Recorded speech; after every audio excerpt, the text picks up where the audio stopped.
met Amma, and I feel the change because she's just like a embodiment of love. Amma Sri Karunamayi, Mother.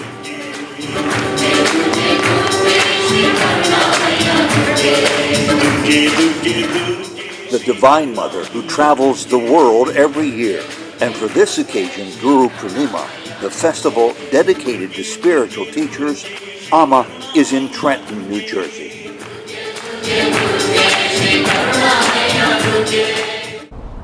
In one of Swami's teachings, he says, pain is an interval between two pleasures. Pleasure, yes. And so we were in that painful time. We all get there, don't we? Yes, we do. And during that painful time, that's when we met Amma. And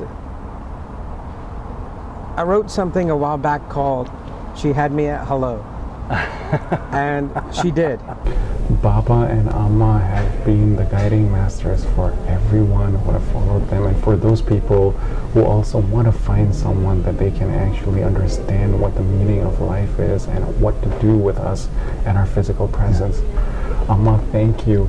You finally got up to see Amma. Finally got up to see Amma. My wife says that let's go. Would you like to ask something, Amma? And write it down in that card. And I said, I'm fine. I don't need to ask anything. I'm perfectly fine. So we went there to Amma. She was a step ahead of me. I was just a little bit behind, reluctant, of course, to go there. And then the usher lady nudges me, pushes me in the back to go in there. And as she pushes me from my back, I literally my head landed in Amma's lap. And as it landed in Amma's lap, Amma put her right hand just like she was petting so well. And that is the moment Amma came to me in a physical form, physical sense, because the moment was changed my whole life.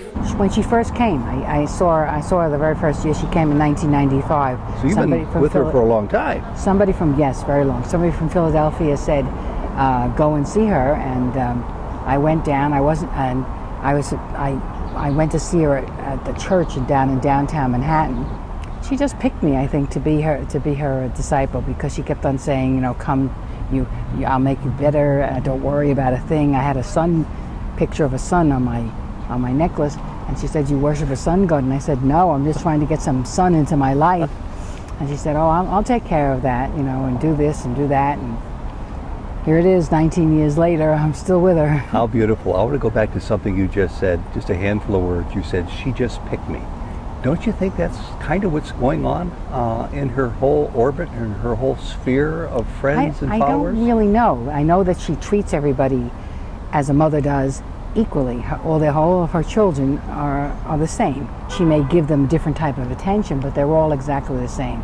All the people that she meets, she just is so open with such unconditional love that if you feel that energy, you just can't help it but follow her. It looks like she makes you happy. Yeah, well, she elevates you. I had been looking for my guru for over 20 years. And I had not met him at all. I was searching, and I had a colleague of mine who worked with me, who was a Swami devotee and also Amma'S devotee. I first heard about Amma 2 years ago. I had, with the same friend from work, I attended her one of the homas. And at that time, I do not think I was ready to be into her fold yet. It was only a year ago that I slowly started to understand her seva projects, understand her motto, and then come into her fold. I realized Swami and Amma speak the same message. The message of love, isn't it? Yes, but probably the language is slightly different. Yeah. So in your own words, now that you claim to be in Amma's fold, what is it that, not this, I know it brought you here, but what is it that you've discovered that's kept you here in Amma's fold? Her immense love. I need her blessings. Without her and Swami's blessings, I know I cannot do anything. Very good. Thank you very much. Thank you, Ted, for allowing me to share my thoughts. Sairam and Jai Karunamayi. Karunamayi, Hridayeshwari. She is Durga, Lakshmi, Saraswati. She's everything. Sai Ma. She's Sai Ma as universal well. Ma. Yeah. Divyamayi, Jagadambe Mata.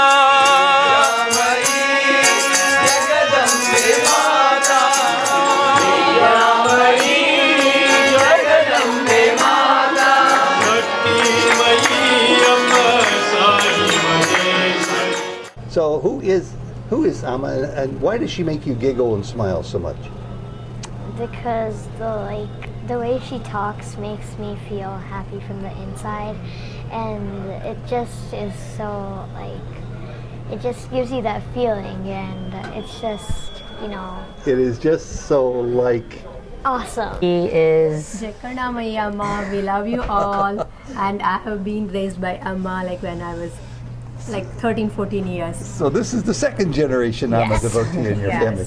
And she must be the fourth generation. He's not your father, is he? no. She's my sister. So what brought you to both Amma and Baba? When you come to Baba, you come to everyone. And Amma is just, the form is different, but they're both one and the same in spirit. And how long have you been on such a powerful spiritual path? Oh, I don't know about powerful spiritual path, but I think when Swami entered our lives, I think we were connected. You were hooked and then you were cooked, I'll bet. Yeah, exactly. and once you come, there is no going back. And your voice is so powerful. It's not just the content of the words, but it's the emotion that comes from the heart. Where did that come from? Such a gift. Who gave that to you, and when did you first know that you had it? I think there is nothing that really belongs to me. It's her, and it's Swami. He's the doer, he's the done, he's the doing, and he's the undone. He's everything, in other words. The first time I saw Amma was actually, she was doing a homam back in 2006 in the Divine Science Center in San Jose, California, and I used to be the president of the Sai Center. And that's first interaction with Amma. When I went to take her blessings, she said, son, Swami's Padukas are here, no? And then I said, and not coincidentally, but just the day before we got Padukas for our center, just the day before the Padukas came. And you hadn't told her this. And we haven't told her that at all. And then just I went there and she said, son, Swami's Padukas came, no? So I said, yes, Amma, yesterday they came. And I said, bring them. And then so I took the Padukas to her, and she energized and filled her love into those Padukas. And then she said, every Sunday Swami comes here, son, and he is with all of you. And that time, it is 2006, and so, and it was really powerful. I was really moved by what she said, and what attracted me really to her is, in essence, exactly the core messages of Swami. She doesn't interfere, or she doesn't impose anything of hers, just like Swami. He doesn't impose or do anything to change your faith or anything. Yeah. And that's a very, very important thing, because honestly, every time I interacted with her, she wouldn't even let me chant some of the mantras I need to chant. She says, just son, chant Sai Gayatri. That's all I want you to Sai chant. Gayatri. That's it. Oh, were you surprised at that? Karunamayi Amma, we love you all, and I have been raised by Amma when I was 13, 14 years. So this is the second generation Amma devotee in your family. Everything I do, I think of, would Amma be pleased with what I do? So no matter whether it's educationally, I wouldn't cheat, because Amma would be there telling me that's not the right way of doing it. Amma's sort of your conscience, in other words. Pretty much. I agree with the woman yesterday who said that she learned more from Amma in one day than weeks and weeks or months of study. That was my experience yesterday. in her presence, I feel at one with her, and I'm very grateful to have the opportunity to sit with her. Amma changed a lot by the whatever that she's telling, this discourses and everything. This every year, little bit something different is coming in my mind, and it just helps me in my life, daily life. You know, you don't have to ask any single question to Amma, because when you stand in front of Amma, Amma scans you everything, and she already talks with you. You know, she knows what you need. You don't have to tell her that I need this one. Yeah. Okay, you don't have to give the prescription. She's a doctor. She knows what I needed. Okay. But 2003, Amma, we offered some seva in Philadelphia because that was the American's house, and what kind of seva do you remember? Like cooking. Oh, cooking! Love to cook. And then next thing, as far as the whole world knew, Uma's not just a new devotee. She's not just a new follower of Amma. She's not just offering cooking for Amma. You're working for her on the American tour. You work very, very hard. Yes, but how did that come about? Did she ask you, or did you ask to do it? No, Amma is choosing us. We never. Amma always chooses us to whom she can call, you know. What's it like to be on the road with Amma and all those daily stops for 4 long months in the hot summertime? What's that like? It was amazing experience. We don't want to leave anytime, Amma. And was Amma always happy, always giggling, or could she also be, well... Never.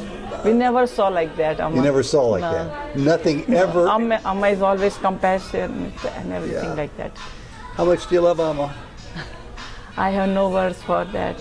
Who is Billions Amma? and trillions and gazillions of love. I have heard that phrase before. Infinitive. Right, Amma? You know, I think overall I would say that she's brought grace to my life. Grace that maybe you didn't have the same quantity or quality before? Well, there's been a lot of changes, and they were a little bumpy ride, but I would say that overall grace and growth that I would not have gotten any other way. There were very important things that Amma spoke through her messages, through you, that were poignant in making us understand who she really was. One of Amma's realist belief is when she said, pray not to ask, but to thank.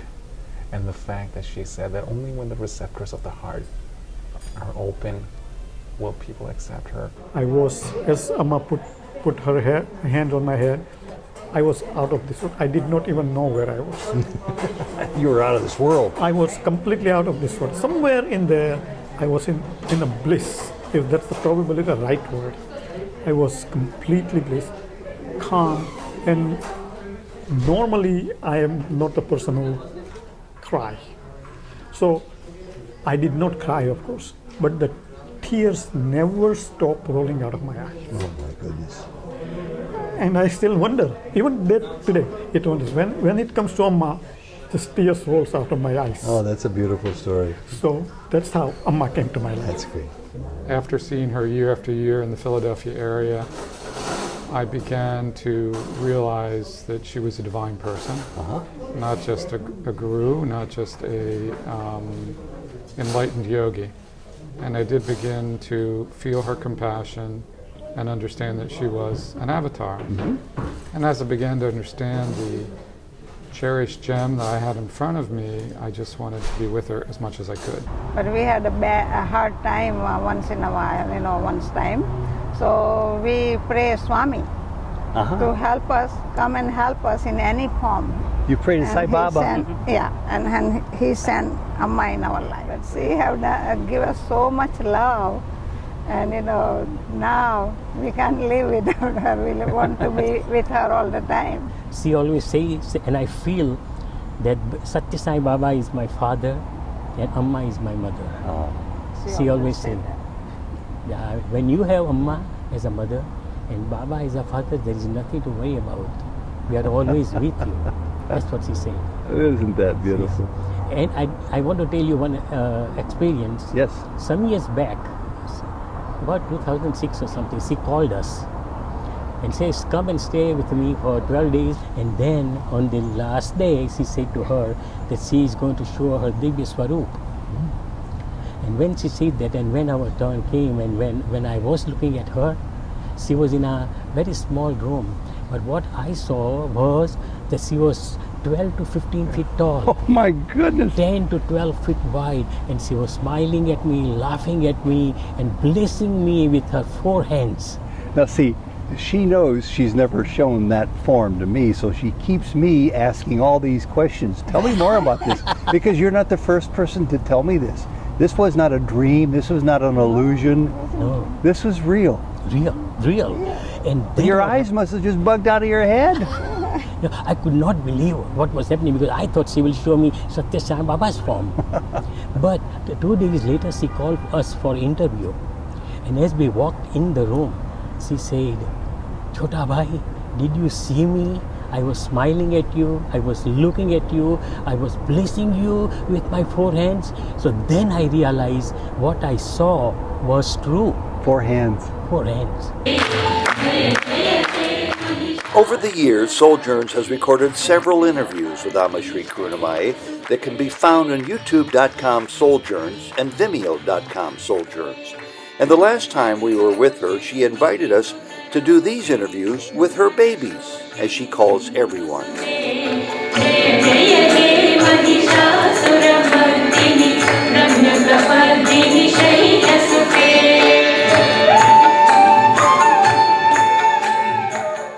Anyone, whether it's Sai Baba or Amma, it's all connected, and you feel, it doesn't matter if it's Sai Baba here or if it's Karunamayi here or if it's Rajeshwari here, they're all connected. You just feel that energy, you feel the love, and you know you're supposed to be there. And it sounds like you've had a definite calling, and why you and not your neighbor or a relative or somebody you work with?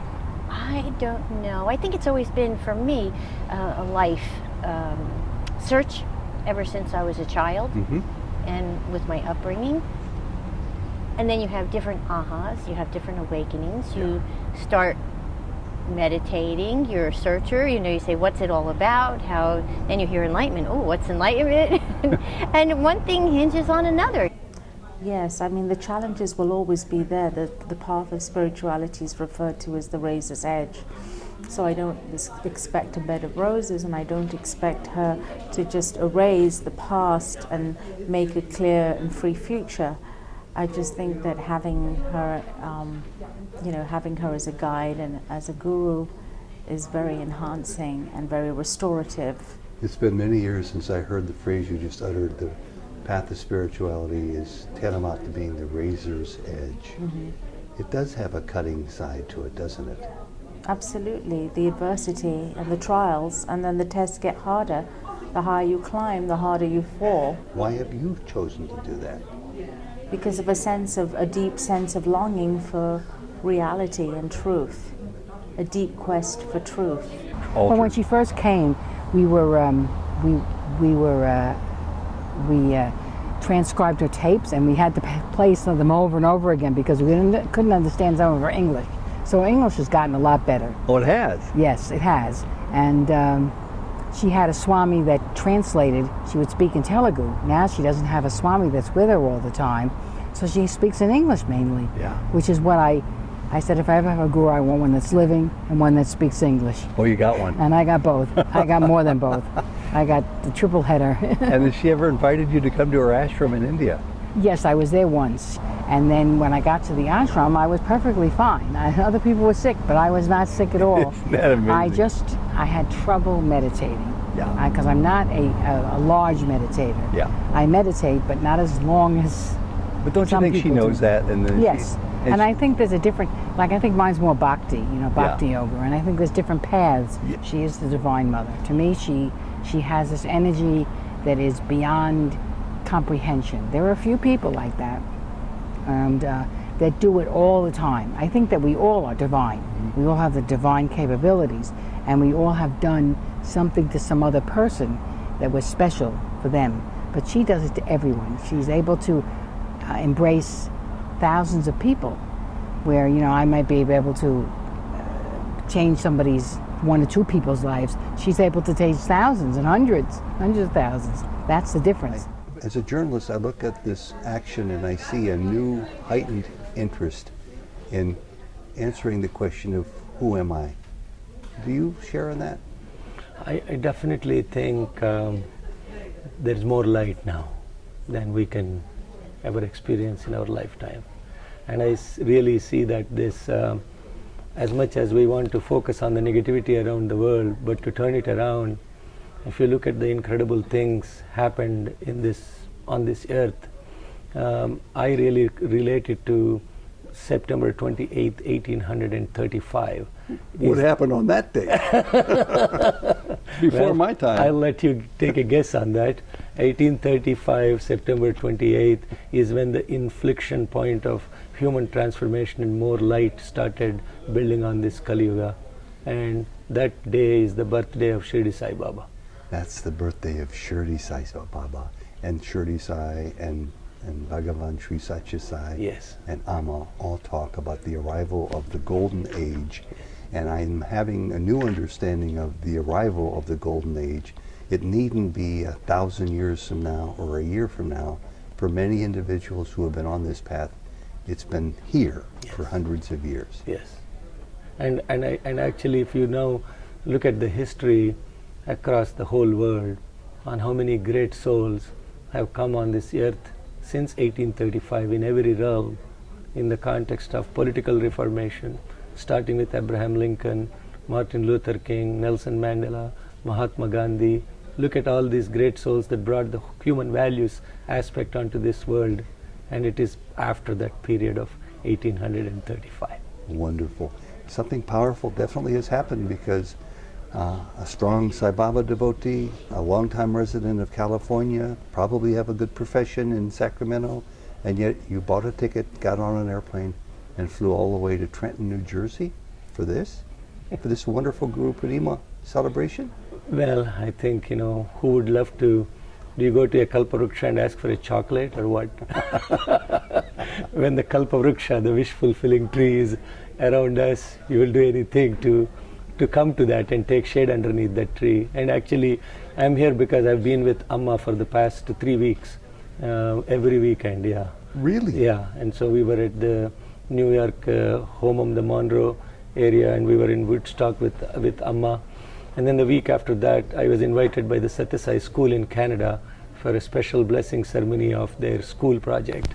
So, and it so happened that they called me to come on. They asked me what day I could come, and I chose the day of July 13th, and it just happened, and I was looking at the calendar, and Amma was smiling, and she's saying, "Son, on Sunday, July 14th, I will be in Toronto."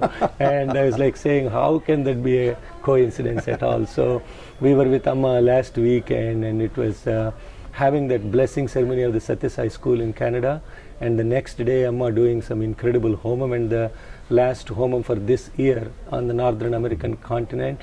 So, and then Guru Poornima. So this entire 3 months is filled with a lot of love and light.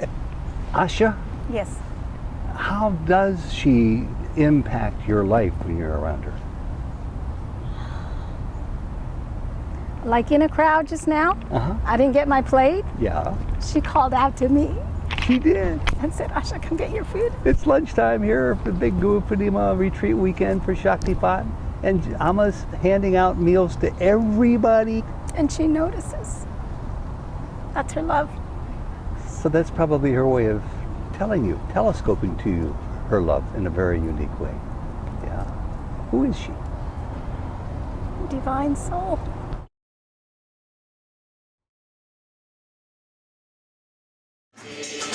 तुझे तुझे तुझे श्री करुणामयी तुझे